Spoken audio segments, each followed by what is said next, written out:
राधे राधे, जय श्री राम। मैं अपने YouTube चैनल पूनम सरिता संगीत में आप सबका तहे दिल से स्वागत करती हूँ और आप सबके लिए ईश्वर से मंगल कामना करती हूँ। आज हम लोग बहुत सुंदर गाली गीत लेके आए हैं। आप लोग सुनिए, पसंद आए तो वीडियो को लाइक करिएगा। हमारे चैनल पर नए हैं तो हमारे चैनल को सब्सक्राइब करिए। गाना कैसा लगा कमेंट बॉक्स में ज़रूर बताइएगा। यह गाना वंदना दीदी का गाया हुआ है, इस समय बहुत ट्रेंडिंग में चल रहा है।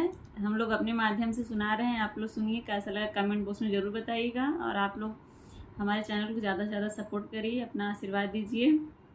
बक्सर जिला के भोजपुरी पारा के आगे पटना बतावा समधी साले दहेज लेबा के तना बतावा समधी साले दहेज लेबा के तना बतावा समधी साले दहेज लेबा के तना बतावा समधी साले।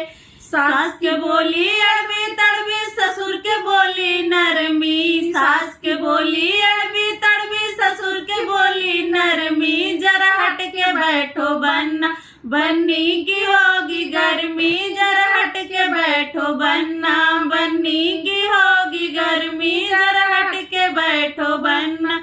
बक्सर जिला के भोजपुरी आरा के आगे पटना बतावा अगुआ साले दहेज लेबा के तना बतावा अगुआ साले दहेज लेबा के तना बतावा अगुआ साले। बथनी की बोली अड़बी तड़बी जेठ के बोली नरमी, जेठनी की बोली अड़बी तड़बी जेठ के बोली नरमी। जरा हट के बैठो बनना बन्नी की होगी गर्मी, जरा हट के बैठो बनना बन्नी की होगी गर्मी, जरा हट के बैठो बनना।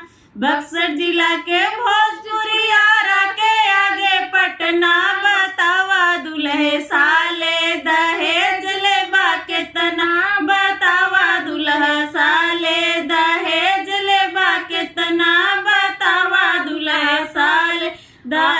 आपकी मम्मी की बोली अड़बी तड़बी आपके बोली नरमी, आपके मम्मी की बोली अड़बी तड़बी आपके बोली नरमी। जरा हट के बैठो बनना बन्नी की होगी गर्मी, जरा हट के बैठो बनना बन्नी की होगी गर्मी, जरा हट के बैठो बनना।